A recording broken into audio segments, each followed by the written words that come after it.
quels sont les principaux impacts dans la femme de Casamance? Comment est-ce que le conflit a impacté dans la vie des femmes de Casamance? J'essaie de répondre à l'autre question. Ah, pardon. Voilà, l'autre question c'était pourquoi donc on n'a pas beaucoup parlé de ce conflit, c'est pas connu. Les spécialistes, ils nous disent que c'est parce que c'est un conflit de basse intensité. Bon, je ne sais pas moi qu'est-ce qu'on appelle basse intensité. Mais dès l'instant où il y a des hommes qui meurent, il y a des personnes qui sont mutilées, je pense que ce n'est plus basse intensité, mais c'est intense. Voilà. Mais comme c'est un conflit, comme je le disais dans une interview là, de Sylvia Cox, je lui disais que c'est une guerre qui ne dérange pas les routes du pétrole, qui ne dérange pas les routes de l'uranium, de l'or, ça dérange rien. Donc, c'est pas problématique. On n'a qu'à laisser le Sénégal avec son problème-là, vraiment. Ils n'ont qu'à voir. Tant que les intérêts de l'Occident ne sont pas en jeu, c'est bon. Ils peuvent se tuer, comme ils ne se tuent pas beaucoup. Il y a peut-être depuis le début du conflit, peut-être 5000 personnes qui seraient mortes, etc. Donc c'est vraiment un petit conflit. Laissez-les là-bas avec leur conflit. Ce n'est pas nous ce que nous pensons parce que ça empêche de vivre. Donc pour nous, c'est un conflit intense. C'est comme ça, nous, en tout cas, qu'on le vit. Mais je pense que c'est ça qui fait que les gens ne s'y intéressaient pas. Et ensuite, le Sénégal a toujours été présenté comme une vitrine, l'un des meilleurs élèves de l'Occident. Donc, il ne faut pas lui créer des problèmes. Donc, rien ne se passe là-bas, c'est de petits problèmes internes, c'est juste quelques jacqueries paysannes. Bon, il n'y a pas de problème. Et l'État du Sénégal aussi n'a pas voulu véritablement que ça soit ébruité. Quand on en parlait au niveau de la CEDEAO ou dans d'autres, ils disaient toujours qu'il n'y a pas de conflit. Il y a un problème interne. Voilà, au Sénégal, en regard de personne. Voilà donc un peu pourquoi on n'a pas beaucoup parlé de ce conflit.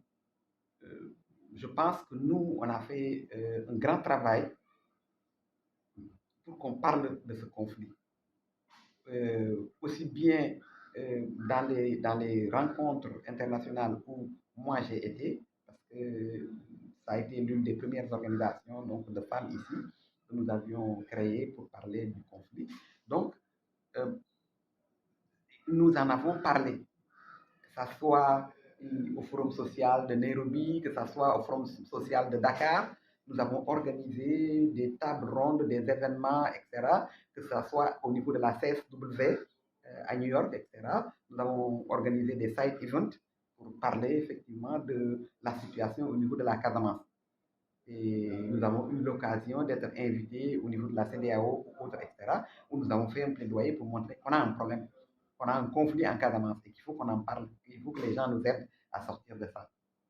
Et voilà, donc j'ai été invité par d'autres organisations de femmes, par exemple au Canada, à Berlin, etc., et autres au niveau d'Afro-Berlin. Et on avait fait ça sous forme d'une exposition qu'on avait appelée le pagne, qui parle de la vie des femmes pendant la guerre. Donc c'était une exposition autour du pagne traditionnel et nous avions effectivement montré avec des portraits de femmes et leur histoire de vie, ce que les femmes ont vécu pendant le conflit. Voilà. Et pourquoi il était important qu'elles s'engagent et qu'elles soient soutenues. Voilà. Je me rappelle que quand j'ai été au Canada, il y a un journaliste sénégalais qui se trouvait là-bas et il me dit qu'est-ce que Ablaye Wade vous a fait, hein? Est-ce qu'il vous a donné de l'argent, est-ce qu'il vous a, etc. et autres. Bon, je lui dis non, il ne nous a pas donné de l'argent, il ne nous a pas interdit de venir. J'ai eu mon visa sans problème, etc. Et pourtant le motif était là. Donc, je n'ai pas ce problème. Il me dit, mais vous venez là, vous présentez une belle exposition avec des femmes, des portraits de femmes, vous ne parlez pas de la guerre, des terreurs, etc. Mais vous montrez des femmes toutes fières, vraiment. Je dis oui, c'est cette image que nous voulons montrer. Nous avons besoin que les gens sachent qu'on a des problèmes, et que partout ailleurs dans le monde, que d'autres femmes nous soutiennent. Mais ça ne veut pas dire que nous, on ne fait rien, on attend, et qu'on est mourant, etc., qu'on a baissé les bras. Non, parce qu'au même moment, il y avait un film là sur le Rwanda, qui était, en même temps, c'était au Canada, ce film-là qui était sorti, où vraiment on montre tous les massacres qui ont eu à faire, et tout le monde était épris de pitié pour le Rwanda. Et pour... Je dis non, nous on ne cherche pas la pitié. Nous sommes des personnes fières d'être là, dans notre pays, dans notre région, de nous lever pour nous battre pour que la paix revienne. Et donc, nous ne venons pas pour quémander la pitié. Donc, il dit, en tout cas, vous n'aurez rien ici parce que si on ne matraque pas les esprits avec ça, donc vraiment, vous n'aurez rien. Vous n'aurez pas de soutien. Je trouve que c'est...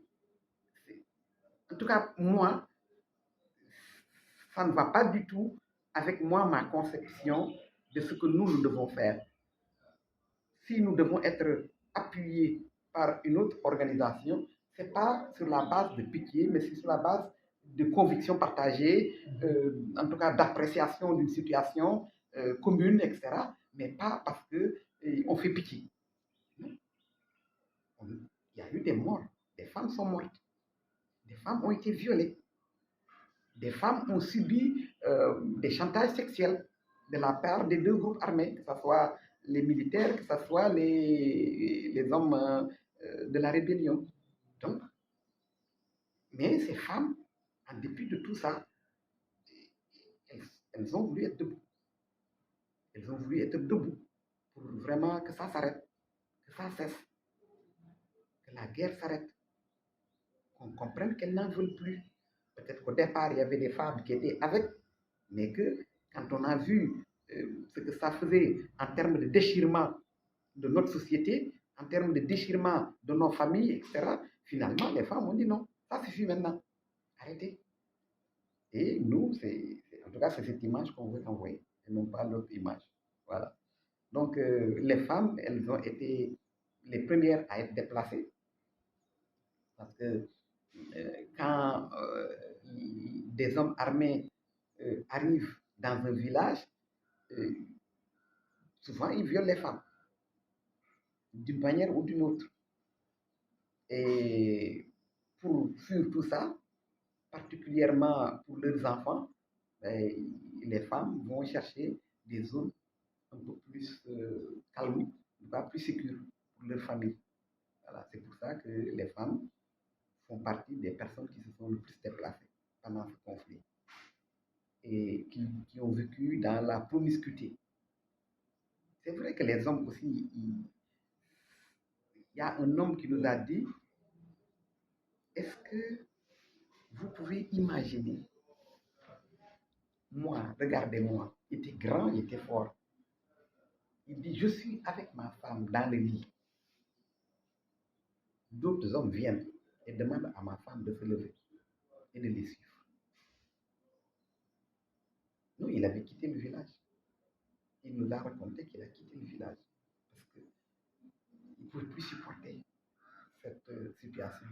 Donc, ce n'est pas peut-être que les femmes qui ont souffert, mais je pense qu'elles ont souffert, elles aussi, dans leur chair, et elles ont donc souffert aussi en tant que victimes, donc mortes de cette guerre. Parce que quand les gens, par exemple, fuient, ils vont ailleurs, après il faut faire manger les gens, les enfants. Les enfants, une femme, elle ne va pas regarder comme ça ses enfants. Elle va tout faire pour que ses enfants mangent. Certainement, peut-être aussi les hommes, ils vont le faire. En tout cas, au niveau de l'Afrique, c'est les femmes qui ont plus vraiment ce souci-là. Et donc, quand bien même tu sais que dans ton village, peut-être qu'il y a des mines, tu vas y aller retourner quand même. Parce que s'il y a des produits que vous avez, un verger que vous aviez, tu vas aller essayer de chercher quelque chose pour venir vendre et donner à manger à vos enfants. Et donc, des femmes ont été, c'est elles qui ont été les plus victimes de mines. Donc, elles ont été victimes de mines. elles ont subi des déplacements, il y a eu des morts, elles ont subi des abus sexuels, etc. Donc voilà un peu, en tout cas, ce que l'on peut noter, en tout cas ce que moi je peux noter sur quelques aspects un peu de ces femmes-là, de ce qu'elles ont subi pendant la guerre. Je pense que ça va, j'ai répondu à la question. Oui, oui, oui, oui, oui. Merci beaucoup. Merci beaucoup.